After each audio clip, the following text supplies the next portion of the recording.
الصلاة والسلام عليك يا رسول الله. الصلاة والسلام عليك يا حبيب الله. الصلاة والسلام عليك يا شفيع المذنبين. الصلاة والسلام عليك يا رحمة للعالمين. الحمد لله نحمده ونستعينه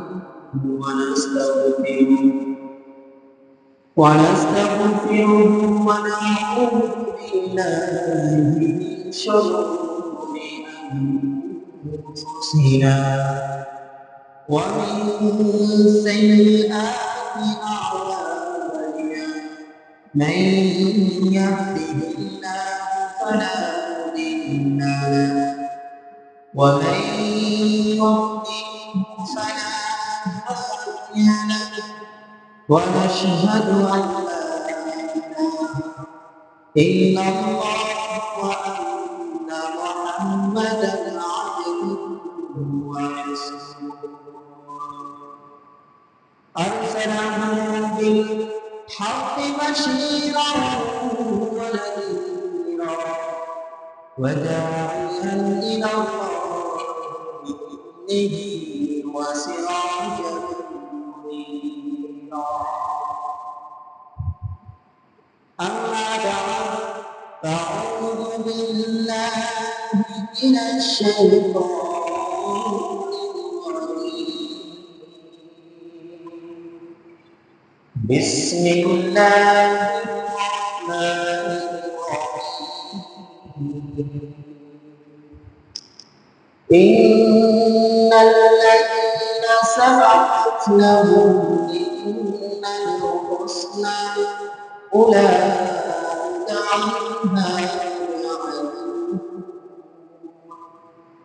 لا يسمعون حسيسها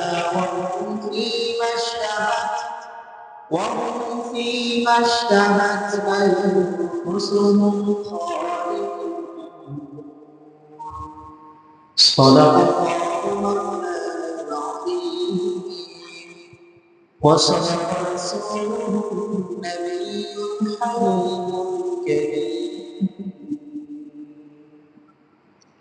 وقال النبي صلى الله عليه وسلم: طلب العلم فريضة على كل مسلم. رواه الترمذي. في شأن دينه وعقوبه ومعصومه مخبرا وآمنا. إن الله وملائكته يصلون على النبي يا أيها الذين آمنوا صلوا عليه وسلموا تسليما. صلى الله على محمد صلى الله عليه وسلم. صلى الله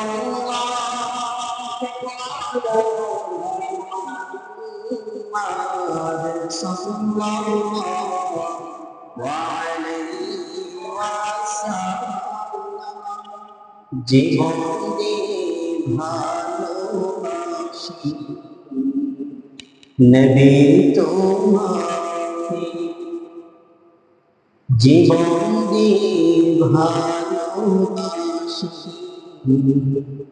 নবী তোমাকে। নাও গো দয়াল নবী, নাও গো মায়ার নবী, রওজা জীবন দিয়ে ভালোবাসি নবী তোমাকে। সাল্লাল্লাহু আলা মুহাম্মাদ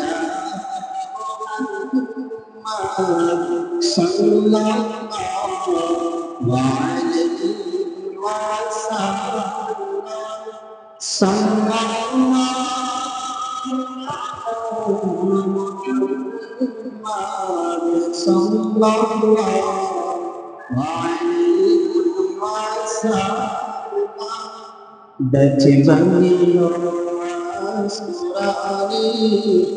তোমার ভালোবাসায় ফতে জানিল তোমায় আমার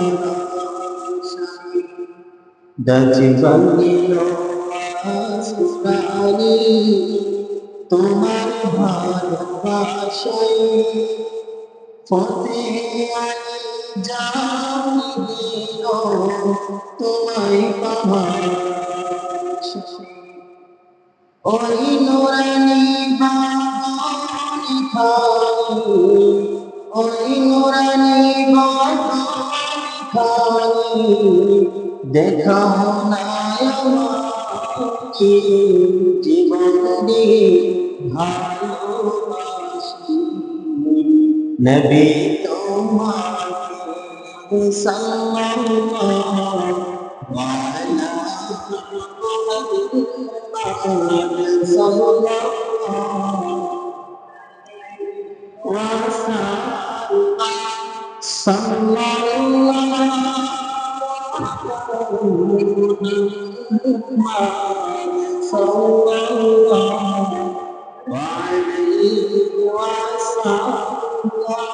بلغ العلا بكماله كشفت جماله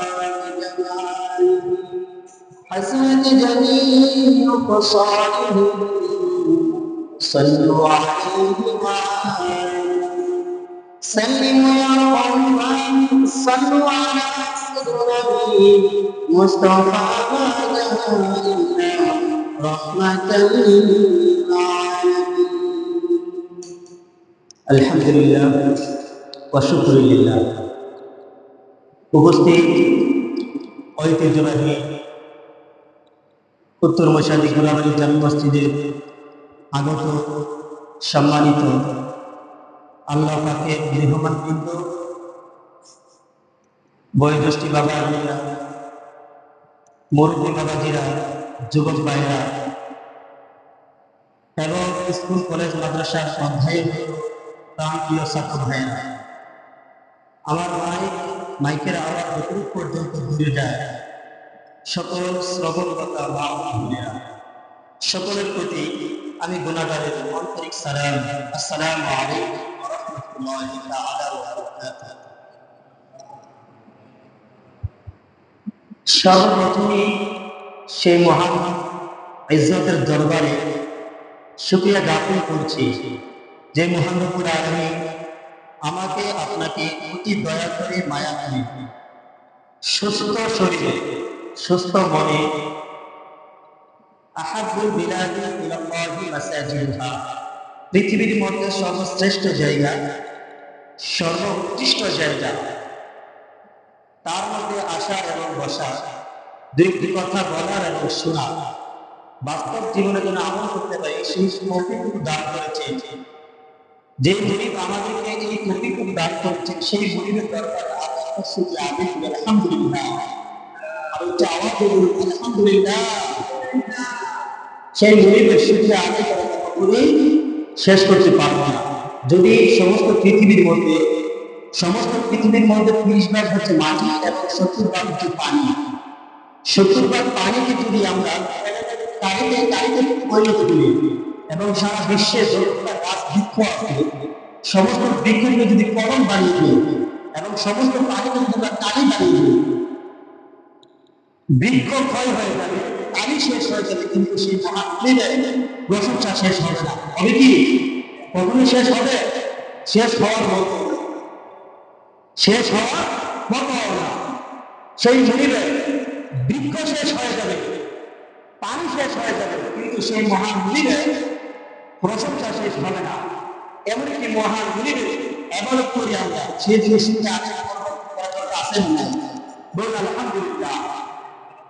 আমাদেরকে আল্লাহ রাব্বুল আলামিন এমন এক দয়া করেছে, আমাদেরকে আমাদের প্রতি এমন দয়া করেছে যে আমরা এমন মুনিবের এবাদত করি, যেই মুনিবের এবাদত করার জন্য অসংখ্য মানুষ বঞ্চিত, ঠিক কিনা বলুন? অসংখ্য মানুষ বঞ্চিত, না জানার কারণেও ইচ্ছা এবং অনিচ্ছায় তারা অসংখ্য মানুষ সেই মহান মুনিবের এবাদত থেকে বঞ্চিত হয়ে গেছে।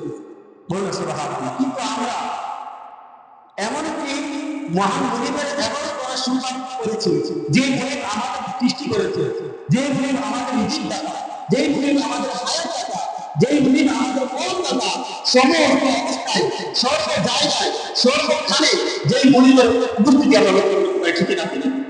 সেই মুনিবের এবাদত করি আমরা, তাহলে শুধু আমরা খুশি না দেখা, অবশ্যই আমরা খুশি, অন্তর থেকে খুশি।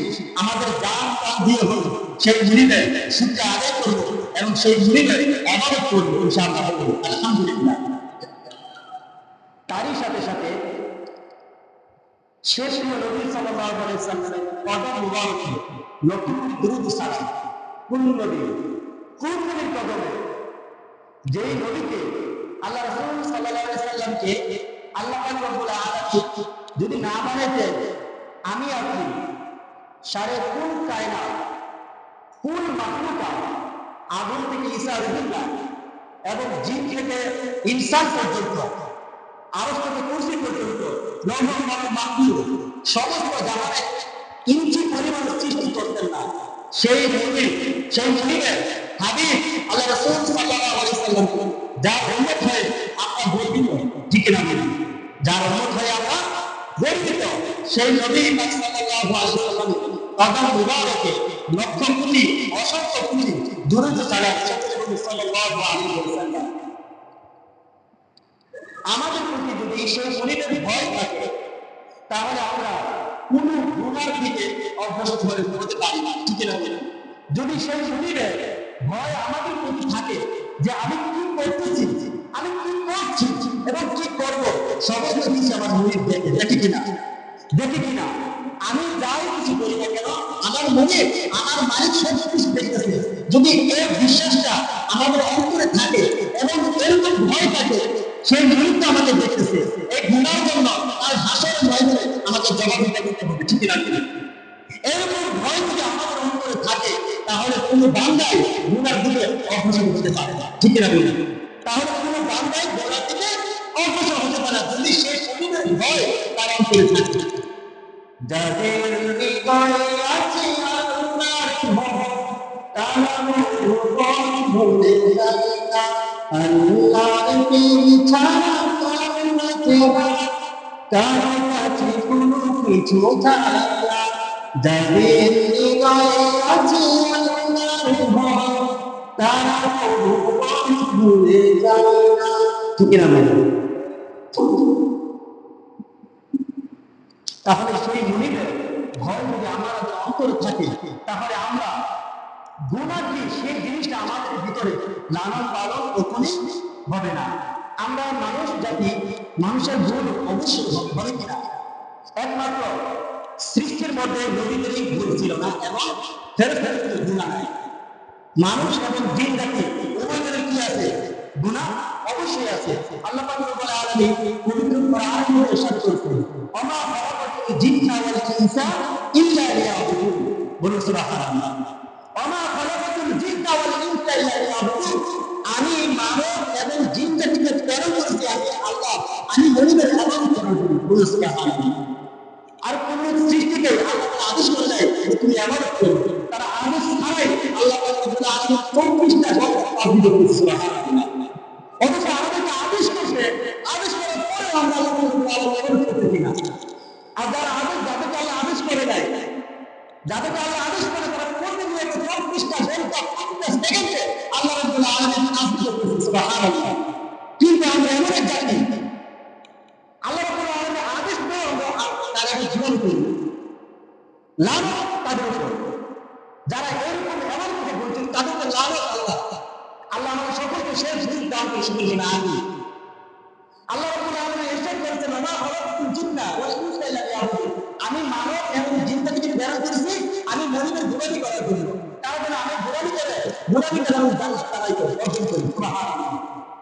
কোন জাতিকে আল্লাহ আদেশ করে নাই তুমি ইবাদত করো, তুমি গোলামি করো, তাও তোমার ঠিকানা জান্নাতে হবে। কোন জাতিকে আল্লাহ বলে দুটি জাতিকে বলছে, একটি হচ্ছে মানব, আর হচ্ছে কি জিন জাতি। এই দুটি জাতিকে আল্লাহ তাআলা আদেশ করে তোমরা যদি আবাদত করো, তোমরা যদি আমি গোলামি করো, তোমরা যদি ঈমানদার হও, তাহলে তোমাদের ঠিকানা হবে কি জান্নাতে। আর তোমরা যদি আল্লাহর নাফরমানি করো, আল্লাহ পাক যদি আল্লাহর নাফরমানি করো, তাহলে তোমাদের ঠিকানা হবে জাহান্নামে। আর কোন জাতিকে আল্লাহ রাব্বুল আলামিন এরকম আদেশ করে নাই, তাদেরকে আদেশ করে নাই তারা গুনাহ কাজ করেও না, তারা যদি ইন্তেকাল করে তারা মানুষের বিষয়টা শুধু একমাত্র মানব এবং জিন জাতি কবরে আযাব রয়েছে এবং জান্নাত রয়েছে। তাহলে আমরা যদি জেনে শুনে ভুল জ্ঞান থাকতে যদি আমরা মন্দ পথটাকে বেছে নিই, তাহলে আমাদের মধ্যে হত্যা কেউ আছে? বলুন, আমরা যদি জেনে শুনে ভুল জ্ঞান থাকা সত্ত্বেও আমরা যদি মন্দ কাজটা বেছে নিই, তাহলে আমাদের মধ্যে হত্যা কেউ না। একজন পাগল তার নিজের ভুলটা বুঝে, ঠিক না? একজন পাগল তার নিজের ভুলটা বুঝে, কিন্তু আমরা তো পাগল না। আল্লাহ রাব্বুল আলামিন ইরশাদ করেছেন মানুষ হচ্ছে ইনসান হচ্ছে সৃষ্টির মধ্যে সেরা জাতি। বলুন সুবহানাল্লাহ। ইনসান হচ্ছে সৃষ্টির মধ্যে সেরা জাতি। ওই সেরা জাতি আবার কুকুরের চাইতে নিকৃষ্ট হয়ে যায়। আলহামদুলিল্লাহ। ওই সেরা জাতি আবার কুকুরের মধ্যে কি হয়ে যায়? নিকৃষ্ট হয়ে যায়। যখন সে ঈমানদার হয় তখন সে উৎকৃষ্ট জাতি হয়, আর যখন সে বেঈমান হয় কুকুরের চাইতে নিকৃষ্ট হয়ে যায়। নাউযুবিল্লাহ। আল্লাহ সৃষ্টি জগতের মধ্যে দুইটা প্রাণী সর্বোচ্চ নিকৃষ্ট প্রাণী। কয়টা প্রাণী? দুইটা প্রাণী। একটি হচ্ছে কুকুর, আরেকটি হচ্ছে শুয়োর। একটি কুকুর, আরেকটি হচ্ছে কি শুয়োর। কিন্তু শুয়োরের নাম স্পষ্টভাবে হাদিসে পাওয়া যায় না, কিন্তু কুকুরের নাম অসংখ্যভাবে স্পষ্টভাবে হাদিসে পাওয়া গেছে যে কুকুর হচ্ছে নিকৃষ্ট প্রাণী। যদি মানব জাতির মধ্যে এরকম মানুষ আছে যারা আল্লাহ পাকের রব্বুল আলামিনের নাফরমানি করতে করতে আল্লাহ রাসূল সাল্লাল্লাহু আলাইহি ওয়াসাল্লাম জুলুম করতে করতে তার নিজের ব্যবসার মধ্যে জুলুম করতে করতে কুকুরের চাইতে নিকৃষ্ট হয়ে যায়। নাউযুবিল্লাহ।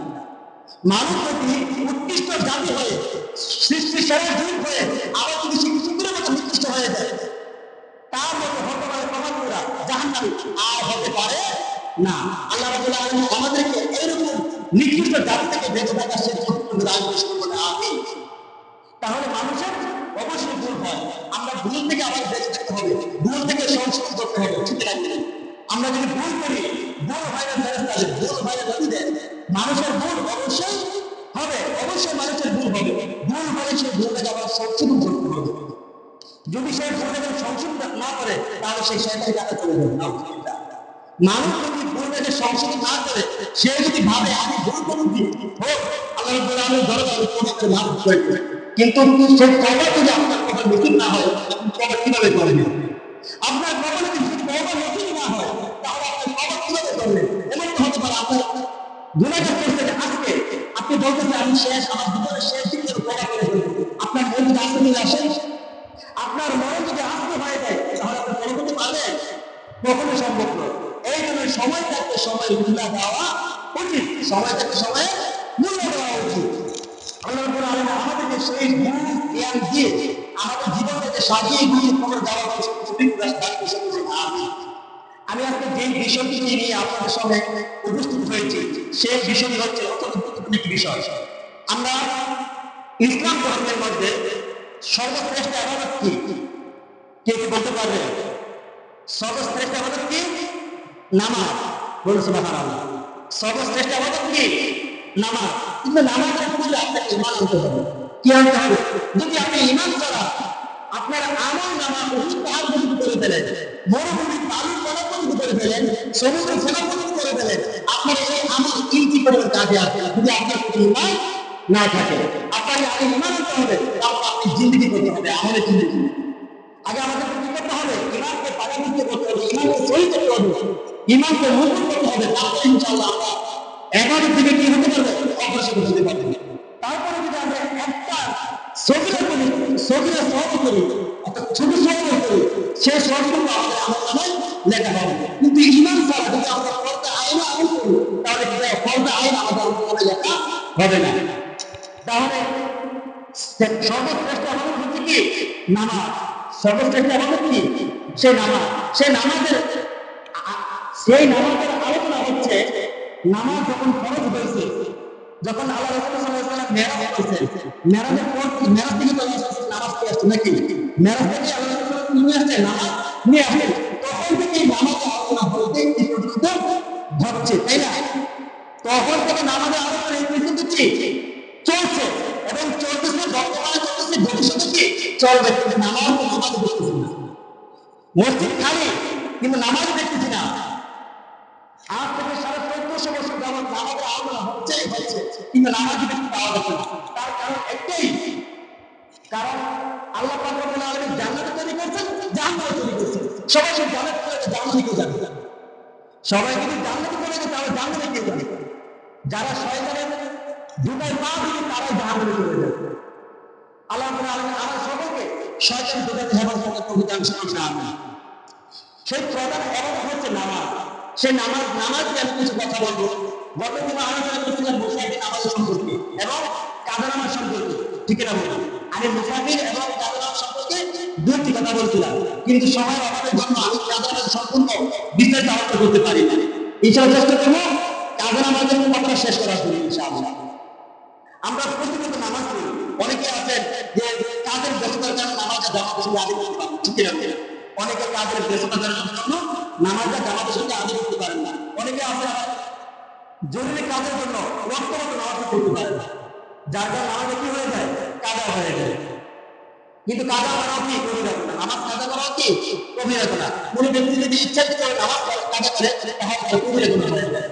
একটি কবিরাত করে 750 বছর জাহান্নামে করতে হবে না। একটি কবিরাত জন্য একটি কবিরাত করার জন্য 750 বছর জাহান্নামের আগুনে জ্বলতে হবে। সে যদি তাওবা নাসুহা করে আল্লাহ রাব্বুল আলামিন তাকে কবিরাত থেকে মাফ করবেন। তাহলে আমরা চেষ্টা করবো আমাদের নামাজ কোনো কাজা না হয়, ইচ্ছাকৃত কোনো ভর্তিও না, নামাজ যেন পুরো অবস্থাতে কি না হয়, কাজা না হয়। সমস্ত কাজ বন্ধ করে আমরা চেষ্টা করবো নামাজটা আদায় করার জন্য। যদিও তার নামাজ কাজা হয়ে যায়, সেই সম্পর্কে গত সপ্তাহে একটা সেট করে উদাহরণ দিয়েছিলাম। আপনার কাজা নামাজ কিভাবে আদায় করবে? কাজা নামাজ আদায় করার তিনটা পদ্ধতি রয়েছে। কয়টা পদ্ধতি? তিনটা পদ্ধতি। প্রথমত আপনি কাজা নামাজ আদায় করতে পারবেন না, কাজা নামাজ আদায় করতে পারবেন না। তবে তিনটি কারণে আপনি কাজা নামাজ আদায় করতে পারবেন। কয়টি কারণে? তিনটি কারণে আপনি কাজা নামাজ আদায় করতে পারবেন। গত সপ্তাহে একটা কারণ বলছিলাম, সেটা হচ্ছে যদি আপনার নামাজ 5 ওয়াক্তের বেশি কি হয়, নামাজ কাজা হয়। যদি আপনার নামাজ 5 ওয়াক্তের বেশি কি হয়, কাজা হয়, তখন আপনি কি করতে পারবেন, নামাজ ওয়াক্ত মতো আদায় করতে পারবেন এবং জামাতের সাথে নামাজ আদায় করতে পারবেন। দ্বিতীয় কারণ হচ্ছে যদি আপনার জামাতের কথা অর্থাৎ কাজা নামাজের কথা যদি আপনার স্মরণ না থাকে, আমার তো জোহর নামাজ কাজা হয়ে গেছে, আসর নামাজ ওয়াক্ত হয়ে গেছে, আমি আগে জোহর নামাজ আদায় করি, তারপরে ওয়াক্ত নামাজ আদায় করব। যদি আপনার এরকম খেয়াল না থাকে যে আমার জোহর নামাজ কাজা হয়ে গেছে, আমি আগে জোহর নামাজ আদায় করি, যদি মনে না থাকে তাহলে আপনি ওয়াক্ত নামাজ পড়তে পারবেন। তবে মনে হওয়ার সাথে সাথে আপনি জোহর নামাজটা কাজা আদায় করতে হবে। যদি আপনার স্মরণ না থাকে তাহলে আপনি কি করতে পারবেন, কাজা নামাজ রেখে ওয়াক্ত নামাজ আদায় করতে পারবেন। এর দ্বিতীয় কারণ। তৃতীয় কারণ হচ্ছে যদি ওয়াক্ত সংকীর্ণ হয়, যদি ওয়াক্ত সংকীর্ণ হয়, আপনি জোহর নামাজ কাজা হয়ে গেছে, জোহর নামাজ কাজা হয়ে গেছে এবং আসরের ওয়াক্ত শেষ হয়ে গেছে, আপনি এখন আসরের সর্বশেষ ওয়াক্তে হাজির হয়েছে, অর্থাৎ আপনি যদি এখন জোহর নামাজটা আদায় করেন তাহলে দেখা যাচ্ছে আপনার আসর নামাজটা কি হয়ে যাবে, কাজা হয়ে যাবে। আপনি যদি এখন জোহর নামাজটা আদায় করেন তাহলে দেখা যাচ্ছে আপনার আসর নামাজটা কি হয়ে যাবে, কাজা হয়ে যাবে। এমন সংকীর্ণ সময় যদি আপনার হাতে থাকে তাহলে সেই সময় আপনি আগে আসর নামাজ আদায় করলেন, তারপরে আপনি কাজা নামাজ আদায় করলেন। বুঝতে পারছেন? আগে আপনারা ওয়াক্তে নামাজ আদায় করবেন, তারপরে আপনি কাজা নামাজ আদায় করতে পারবেন। আর যদি সময় থাকে হাতের মধ্যে, আপনি কাজা নামাজ আদায় করতে পারবেন, তারপর আপনি ওয়াক্তে নামাজ আদায় করতে পারবেন। তাহলে সেই ক্ষেত্রে আপনাকে আগে কাজা নামাজ আদায় করতে হবে, তারপর আপনি ওয়াক্তে নামাজ আদায় করতে পারবেন। তারপরে যদি আপনি আগে ওয়াক্তে নামাজ আদায় করেন তাহলে আপনার ওয়াক্তে নামাজ কবুল হবে না, কিন্তু আপনাকে পুনরায় কাজা নামাজ পড়ে আবার ওয়াক্তে নামাজ পড়তে হবে। তাহলে আমাদেরকে এই তিনটি কারণ বাস্তব জীবনে আমি করতে পারি, সে প্রতি জানতে শুরু করে আমি। তাহলে কি কি গেছি আমি? যদি আপনার নামাজ কাজা হয়, কাজা নামাজ কখন করতে পারবেন, যখন আপনার নামাজ 5 ওয়াক্তের বেশি কাজা হবে। অনেকে আছে নামাজ 5 ওয়াক্তের বেশি 3 দিন 4 দিন 5 দিন 10 দিন কাজা হয়ে যায়, হয় কিনা? এরকম হয় কিনা? অবশ্যই হবে। এই জন্য আপনাকে যদি আপনার 10 দিন 5 ওয়াক্তের বেশি নামাজ কাজা হয়, সেই ক্ষেত্রে আপনি ওয়াক্ত নামাজ পড়তে পারবেন জামাতের সঙ্গে। আর যদি আরেকটি বিষয় হচ্ছে, যদি আপনার কাজা নামাজের কথা মনে না থাকে, সেই ক্ষেত্রে আপনি ওয়াক্ত নামাজ পড়তে পারবেন না। আর আরেকটি কারণ হচ্ছে, যদি আপনার ওয়াক্ত সংকীর্ণ হয়, সেই ক্ষেত্রে আপনি কাজা নামাজ আদায় করতে পারবেন, সেই ক্ষেত্রে আপনি কাজা নামাজ থেকে ওয়াক্ত নামাজ আদায় করতে পারবেন। এই হচ্ছে কাজা নামাজের 3টা শর্ত। আল্লাহ আমাদের সকলকে পূর্ণ সকল না। আরেকটি বিষয় সেটি হচ্ছে, আমরা নামাজের মধ্যে ভুল হয় কিনা, আমাদের নামাজের মধ্যে ভুল হয় কিনা। আমি অনেকদিন এটা নিয়ে ভেবেছিলাম যে এই বিষয়ে কিছু কথা বলবো, কারণ এই বিষয়ে আমরা অনেকে অজ্ঞতা, অর্থাৎ আমরা অনেকে এই জিনিসটা জানি না যে নামাজের মধ্যে কেন মানুষ কুশলতা দেয়, ঠিক কিনা বলে? নামাজের মধ্যে মানুষ কেন সহিষ্ণুতা দেয় বা কেন সহযোগিতা হয়? আপনার যদি কোনো কারণবশত আপনার এরকম ভুল হয় আর আপনি সরাসরি দেন নাই, আপনার নামাজ হবে না। কিন্তু আপনার যদি কোনো কারণে দেখা যায় আপনার উপর সহিষ্ণুতা ওয়াজিব হয়েছে আর আপনি সরাসরি দেন নাই, তাহলে আপনার নামাজ কিন্তু হবে না। এরকম ভাবে আপনার যতটা ভুল হয়েছে, আপনি তত যদি সরাসরি না দেন, তাহলে আপনার নামাজ কবুলই হবে না। সেই ক্ষেত্রে আমরা সহিষ্ণুতা কেন দিতে হয়, কি কি কারণে সহিষ্ণুতা ওয়াজিব হয়, সেই বিষয়টি আজকে আমি আলোচনা করবো। আল্লাহ আমাদের সকলকে সেই বিষয়গুলো আমরা যেন শ্রবণ করে বাস্তব জীবনে আমল করতে পারি, সে তৌফিক দান করে। তার প্রথম হচ্ছে, সহিষ্ণুতা দেওয়ার কারণ হচ্ছে বৃষ্টি। ছয়টি আমরা অনেকে গুলো জানি না, ঠিক না? জানি না, অনেকেই জানি না। সহিষ্ণুতা দেওয়ার কারণ কি? বৃষ্টি। অনেক সময় দেখা যাচ্ছে ইমাম সাহেবের তাকবীর ভুল হয় না, সূরা তেলাওয়াতে ভুল হয় না, রুকুতে ভুল হয় না, তারপরে শুরু করে, ঠিক না? তারপর শুরু করে অনেকের ভিতরে একটা সন্দেহ থাকে, রুকুতে কোনো ভুল হয় না, কেন ঠিক না? হুজুর কোনো ভুল হয় না, তাহলে কেন সহিষ্ণুতা দিতে? এরকম ভুল অনেক মুসলিমদের ভিতরে হয় থাকে। এই জন্য এই ভুলগুলা ভাঙার জন্য আজকে এই বিষয়ে একটি কথা বলতে চাই। তার সহিষ্ণুতা দেওয়ার কারণ হচ্ছে বৃষ্টি। মানে কয়টি? বৃষ্টি। তার প্রথম 14টি হচ্ছে নামাজের ওয়াজিব। কয়টি? প্রথম 14টি হচ্ছে নামাজের ওয়াজিব। নামাজের ওয়াজিব কয়টি? 14টি। কয়টি? 14টি। কি কি? এক নম্বর হচ্ছে আলহামদুলিল্লাহ সূরা পড়া। যদি আপনার কোনো কারণবশত সূরা ফাতিহা বাদ করে দেয়, কোনো কারণবশত সূরা ফাতিহা বাদ করে দেয়, সেক্ষেত্রে আপনাকে সালাত দিতে হবে। দ্বিতীয় নম্বরে আলহামদুলিল্লাহ সূরা মিলানো। আলহামদুলিল্লাহ সূরা মিলানো, অর্থাৎ আপনাকে সূরা ফাতিহার শেষে সূরা ফাতিহার পরে সূরা মিলাতে হবে।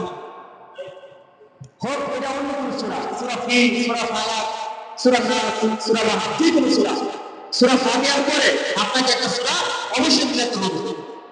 আর আপনি যদি কোনো কারণবশত ভুলবশত এরকম একটা সূরা মিস করেন, তাহলে আপনাকে সহযোগিতা দিতে হবে। নামাজের শেষে আপনাকে কি করতে হবে? সহযোগিতা দিতে হবে। আপনি সহযোগিতা না দেন, তাহলে আপনার নামাজ পড়তে হবে না, আপনাকে পুনরায় নামাজ আদায় করতে হবে। 3 নম্বরে রুকুর সাথে দেরি করা। আমাদের মুসলিমদের মাঝে অনেকে মুসলিম আছে যে রুকুর সাথে দেরি করে না, রুকু দেয় আবার সাথে সাথে উঠে দেয়, রুকু দেয় আবার সাথে সাথে উঠে দেয়, রুকুর সাথে দেরি করে না। কিন্তু এরকম অনেক মুসলিম আছে, যাদের এরকম ভুল হয়ে থাকে। তাহলে আমরা এরকম ভুল থেকে বেঁচে থাকবো। কারণ যদি আপনার কোনো কারণে আপনি নামাজের রুকুতে তাড়াহুড়া হয়েছে, সেজদা কারণে তাড়াহুড়া হয়েছে, তাহলে আপনার একটু ওয়াজিব লঙ্ঘন হয়ে গেছে, আপনার একটু ওয়াজিব হয়ে গেছে, তো একটি ওয়াজিব ভঙ্গ হয়ে গেছে। সেই ক্ষেত্রে আপনাকে নামাজে দিতে হবে, নামাজ শেষে সহযোগিতা দিতে হবে। আর আপনি যদি সেক্ষেত্রে নামাজ শুনতে না দেন, তাহলে আপনার নামাজ পড়ে উঠবে না, আপনাকে পুরো নামাজ পড়তে হবে। এই বিষয়ে অনেকে না জানার কারণে কিন্তু সহযোগ দেয় না, না জানার কারণে অনেকেই সহযোগ দেয় না, অথচ প্রত্যেকটা ভুল করে কি ভুলটা করে যাচ্ছে মানুষ। ইনশাআল্লাহ আমরা এই ভুলটা ভবিষ্যতে করবো না ইনশাআল্লাহ। 4 নম্বর হচ্ছে রুকু হইতে সোজা হয়ে খাওয়া। এটা আর কি? অনেকেই রুকু হইতে সোজা হয়ে খাওয়া হয়, কোনো করে রুকু হইতে উঠে সেটা চলে যায়। আবার অনেকে আছে কোনো সেটাই উঠে সোজা হয়ে বসে না, আবার একটা সোজা চলে যায়, যাই কিনা? এরকম মুসলিম আছে কিনা? তাহলে এরকম ব্যক্তি যারা আছে তাদেরকে বলছি, আপনারা সকলে নামাজের রুকু থেকে সোজা হয়ে বসবেন, আবার সিজদা থেকে সোজা হয়ে বসতে হবে। যদি আপনারা এরকম ভুল করে বলেন, তাহলে আপনারা একটু ওয়াজিব ছুটে যাবেন, আর ওয়াজিব ছুটে যাওয়ার কারণে আপনার নামাজ পড়তে হবে না, না যাওয়ার কারণে আপনাকে পুনরায় নামাজ পড়তে হবে। তাহলে আমাদের নামাজের রুকুর মধ্যে সোজা হয়ে দাঁড়াতে হবে এবং 2 ছয়টা মাঝখানে সোজা হয়ে বসতে হবে। 5 নম্বর মাঝখানে সোজা হয়ে বসা, এই তো বললাম। আগে একটা ধর্মীয় বৈঠক, অর্থাৎ কঠিন বৈঠক, 3 রাকাত বিশিষ্ট নামাজ অথবা 4 রাকাত বিশিষ্ট নামাজ আছে কিনা? 4 রাকাত এবং 3 রাকাত বিশিষ্ট নামাজে বৈঠক কয়টা? 2টো বৈঠক। একটি হচ্ছে 2 রাকাতের পর বৈঠক, আগে হচ্ছে 3 রাকাত অথবা 4 রাকাতের পরে একটি বৈঠক। তাহলে আমার কথা যদি আপনার 2 রাকাত বৈঠকটা খরচ হয়ে যায়, আপনি 2 রাকাত নামাজ পড়ছেন, আপনার ভুলবশত আপনি শুরু হয়ে দাঁড়ায় গেছেন, বৈঠকটা করেন নাই, সেক্ষেত্রে আপনাকে নামাজ শেষে শুরু করে দিয়ে দিবেন, এই বৈঠকটা হচ্ছে ওয়াজিব। দ্বিতীয় বৈঠক, প্রথম বৈঠকটা কি? ওয়াজিব। আপনার যদি এই বৈঠক খরচ হয়ে যায়, তাহলে সেক্ষেত্রে আপনাকে নামাজের শেষ দিকে সহযোগিতা দিতে হবে। আর যদি সহযোগিতা না দেন, তাহলে আপনার কিন্তু নামাজ কি হবে? বাতিল হবে। আপনাকে আবার 3 রাকাতের সময় হঠাৎ করে মনে হয়ে গেছে, আপনি সোজা বসে গেছেন, এই নামাজ কিন্তু হবে না। আপনাকে সোজা 3 রাকাত অথবা 4 রাকাত নামাজ শেষ করতে হবে। নামাজের শেষ দিকে আপনাকে নামাজের সহ্য করতে হবে। 7 নম্বর হচ্ছে 2 বৈঠকে তাশাহুদ করা। এটা অনেকে জানে না, তাশাহুদ করা কি? তাশাহুদ করা হচ্ছে কি? ওয়াজিব। নামাজের প্রথম বৈঠক এবং শেষ বৈঠক, 2 বৈঠকে তাশাহুদ করা হচ্ছে ওয়াজিব। যদি কোনো কারণবশত আপনি তাশাহুদ করেন নাই, তাশাহুদ থেকে দুরূদ মুখ দিয়ে আসে বসে, এরকম হয় কিনা? তাশাহুদের পরিবর্তে আপনার মুখ দিয়ে আসে বলে দুরূদ অথবা সূরা ফাতিহা, অথবা সূরা ফাতিহা থেকে তোমার তাশাহুদ, সূরা ফাতিহা থেকে আবার দুরূদ, মানে ওটা আমাদের এরকম হয় কিনা? এরকম মাঝে অনেক সময় হয়। কারণ আমরা যখন নামাজের যে সমস্ত চেষ্টা করবো, শয়তান চেষ্টা করবে এই নামাজের মধ্যে যত রকমের টেনশন ঢুকে দেওয়া হবে, ঠিক না? শয়তান চেষ্টা করবে যত রকমের টেনশন আছে বান্দার যত রকমের টেনশনই আছে, সমস্ত টেনশনই নামাজের মধ্যে ঢুকে দিতে। সে বাজারে কি করছে, আপনি কি বাজার করছে, গরু কোথায় ছড়াইছে, মাঠে কি করছে, বাজারে কি করছে, সাথে কি করছে, গরু কোথায় আসছে, সন্তান সাথে কি করছে, অর্থাৎ সমস্ত প্রকার ভাব চিন্তা তার নামাজের মধ্যে ঢুকে শয়তানে। তার নামাজ সর্বশ্রেষ্ঠ ইবাদত। নামাজ যদি তার গণ্ডগোল করতে পারে, তাহলে তার আমল কি বলবা? নামাজের মধ্যে তার গণ্ডগোল করতে পারে, তাহলে তার আমল কি বরবাদ হয়ে যাবে। সেই জন্য শয়তান চেষ্টা করবে আপনার নামাজের মধ্যে যত প্রকার টেনশন চিন্তা ভাবনা আছে, সমস্ত নামাজের মধ্যে ঢুকে দেওয়ার জন্য। এই টেনশনে চলার জন্য, এই চিন্তা ভাবনার জন্য শয়তানের ওয়াসওয়াসার কারণে আমাদের এইরকম ভুলগুলো হয়ে থাকে। শয়তানের ওয়াসওয়াসার কারণে পুরো ফাতিহা থেকে পুরো তাশাহুদ করে দেয়, দুরূদ করে দেয়, তাশাহুদ থেকে দুরূদ করে দেয়। অনেকে আবার তাশাহুদ না করে দুরূদ, অনেকে দুরূদ না করে বেলাস্তা করে দেয়। এরকম ভুল হয় কিনা? এই জন্য এরকম ভুল হওয়া থেকে, এরকম ভুল হলে আপনি কি করব, এই আলোচনায় আপনি চালা করতেছি। যদি আপনাদের দুটো বৈঠকে তাশাহুদ করা, আপনার কোনো কারণ বসে আপনার তাশাহুদ ছুটে গেছে, তাশাহুদ করে নাই, সেই ক্ষেত্রে আপনি নামাজের সালাত দিবেন। অথবা আপনার তাশাহুদের জায়গায় দুরূদ করে ফেলছে, দুরূদ করেন, আল্লাহুম্মা সাল্লি আলা সাইয়্যিদিনা মুহাম্মদ যদি বলছেন, আপনাকে সালাত দিতে হবে। আর আপনি যদি মুহাম্মদ যদি না বলেন, আল্লাহুম্মা সাল্লি আলা সাইয়্যিদিনা, সেই ক্ষেত্রে আপনাকে তাশাহুদ সালাত দিতে হবে না। সেই ক্ষেত্রে আপনাকে সালাত দিতে হবে না। আপনি যদি আল্লাহুম্মা সাল্লি আলা সাইয়্যিদিনা মুহাম্মদ যদি বলেন, তাহলে আপনাকে সালাত দিতে হবে। আর যদি আপনি মুহাম্মদের আগে যদি বলেন, মুহাম্মদ যদি বলেন নাই, তাহলে আপনাকে সালাত দিতে হবে না। আপনাকে স্মরণ হওয়া মাত্রই আপনি তাশাহুদ করে নেবেন। অনেকে হচ্ছে ইমামের জন্য কেরাত আসতে এবং জুড়ে পড়া, এটা হচ্ছে ইমামের জন্য। ইমাম সাহেব অনেক সময় ভুল বসত জরুরি নামাজের মধ্যে আবার ফাটিয়ে পড়ে, এরকম অনেক জায়গায় হয়। ইমাম সাহেব জরুরি নামাজ অথবা আসরের নামাজ ভুল বসত বিয়ের খেয়াল থাকা অবস্থায় সে কি করেছিলেন, সূরা ফাতিহা উচ্চ সুরে করে, মানে আওয়াজ দিয়ে করে। অনেক সময় আমার মাগরিব এবং ফজর এবং এশা, এই 4টি ওয়াক্তের নামাজে চুপ থাকে অনেক সময়। অনেক সময় কিছু সূরা ফাতিহা করে, অনেক দেখা যায় স্মরণ হওয়া মাত্র আওয়াজ করে যে উচ্চ আওয়াজ সূরা ফাতিহা করে। এরকম ভুল যদি হয়, তাহলে আপনার কি করতে হবে? ইমাম সাহেবের সেক্ষেত্রে সাহায্য করে দিতে হবে। অনেকে দেখা যায় এই বিষয়ে না জানার কারণে পিছনে পিছনে মন্তব্য করে, ইমাম কিন্তু ভুল হয়েছে, শুধু শুধু সূরাটা দেখুন, এই বিষয়টা না জানার কারণে। আর কি হচ্ছে, দ্বিতীয় নামাজে দোয়ায় প্রয়োগ করা। আমরা অনেকে দ্বিতীয় নামাজে দোয়ায় মানে মনে থাকে না, স্মরণ না থাকার কারণে অনেকে দোয়ায় নাম রুকুতে চলে যায়, ঠিক না? এরকম হয় কিনা যে আমরা দ্বিতীয় নামাজ 3 রাকাত, তৃতীয় রাকাতের মধ্যে সূরা ফাতিহার পর অন্য সূরা মিলানোর পরে স্মরণ না থাকার কারণে আমরা রুকুতে চলে যাই, কিন্তু দোয়ায় আমরা করি না। এরকম ভুল হয়। যদি এরকম ভুল হয়, সেক্ষেত্রে আপনাকে কি করতে হবে? নামাজের শেষ দিকে আপনাকে সালাত দিতে হবে। আর আপনি যদি সালাত দেন, তাহলে আপনার নামাজের পরিপূর্ণ হয়ে যাবে। আর যদি সালাত না দেন, তাহলে আপনার ওয়াজিব তরফ হওয়ার কারণে আপনার নামাজ বাতিল, পুনরায় আবার দ্বিতীয় নামাজ করতে হবে, পুনরায় আবার দ্বিতীয় নামাজ করতে হবে। এটা খেয়াল রাখা জরুরি। তাহলে আপনি কি করতে হবে। আর আপনি যদি দোয়া করে না পারেন তাহলে রব্বানা যালামনা আনফুসানা ওয়া ইল্লাম তাগফির লানা ওয়া তারহামনা লানাকুনান্না মিনাল খাসিরিন। আর যদি এই বলে না পারেন তাহলে আরেকটি দোয়া আছে, সেটা হচ্ছে রব্বি গফিরলি রব্বি গফিরলি রব্বি গফিরলি তিনবার করবেন। যদি আপনারা দোয়া করে না পারেন, অনেকে দোয়া করে পারেন না, যদি না পারেন তাহলে আপনারা রব্বি গফিরলি রব্বি গফিরলি রব্বি গফিরলি এটা তিনবার করবেন। আর তারা পারেন রব্বানা যালামনা আনফুসানা ওয়া ইল্লাম তাগফির লানা ওয়া তারহামনা লানাকুনান্না মিনাল খাসিরিন, এই দোয়াটা করে নেবেন। কারণ আপনার দোয়া কবুল হচ্ছে আপনার নামাজের তৃতীয় অংশ কি করা? দোয়া করা। কি করা? দোয়া করা। যদি আপনার দোয়া করে না পারেন সেক্ষেত্রে আপনারা এই দোয়া করে নেবেন। আর যদি রব্বানা যালামনা আনফুসানা এই দোয়া মনে না থাকে তাহলে তিনবার রব্বি গফিরলি রব্বি গফিরলি রব্বি গফিরলি করে নেবেন। আর যদি কোনো দোয়া না করেন তাহলে সেক্ষেত্রে আপনার নামাজ শেষ অবস্থা কি করতে হবে? সংশোধন করতে হবে। আর যদি সংশোধন না করেন তাহলে আপনার নামাজ পুনরায় পড়তে হবে। 10 নম্বর হচ্ছে তুমি ঈদের নামাজের চয়েস থাকবে, এটা হচ্ছে ঈদের নামাজ। 11 নম্বর হচ্ছে প্রত্যেক নামাজের পর প্রথম 2 রাকাতের কেরাতের জন্য নির্ধারিত করা, অর্থাৎ ইমাম সাহেব হোক অথবা মুসল্লি হোক অথবা কোনো মুক্তাদি না, ইমাম সাহেব হোক অথবা কোনো মুসল্লি হোক, যদি আপনার প্রত্যেকটা ফরজ নামাজ 4 রাকাত আছে না নাই? 3 রাকাত আছে না নাই? 4 রাকাত আছে, 3 রাকাত আছে। তাহলে প্রত্যেক ফরজ নামাজের প্রথম 2 রাকাতকে কি করা? কেরাতের জন্য নির্ধারিত করা। যদি আপনি কোনো নামাজে কেরাত করেন নাই সেক্ষেত্রে আপনাকে কি করতে হবে? সাওতা দিতে হবে। আর আপনারা যদি মনে করেন চতুর্থ রাকাতে সূরা ফাতিহা না পড়েন, চতুর্থ রাকাতে সূরা ফাতিহা না পড়েন, ফরজ নামাজে কোনো কেরাত কি করা? নির্ধারিত করা, এটা হচ্ছে ওয়াজিব। আর যদি আপনি সুন্নত নামাজে অথবা নফল নামাজে চতুর্থ রাকাতে বা তৃতীয় রাকাতে, চতুর্থ রাকাতে অথবা তৃতীয় রাকাতে কোনো ভুল বশত সূরা ফাতিহা ছুটে গেছে, আপনাকে সাওতা দিতে হবে না। এটা ভালো করে খেয়াল করবেন। যদি আপনাদের কোন সুন্নত নামাজ বা কোন নফল নামাজ, সুন্নত অথবা নফল নামাজে তৃতীয় রাকাত এবং চতুর্থ রাকাতে সূরা ফাতিহা বাদ করে যায়, সেক্ষেত্রে আপনাকে কি করতে হবে না? সাওতা দিতে হবে না। আপনি নামাজ পড়বেন, তবে আপনার নামাজটা কি হবে?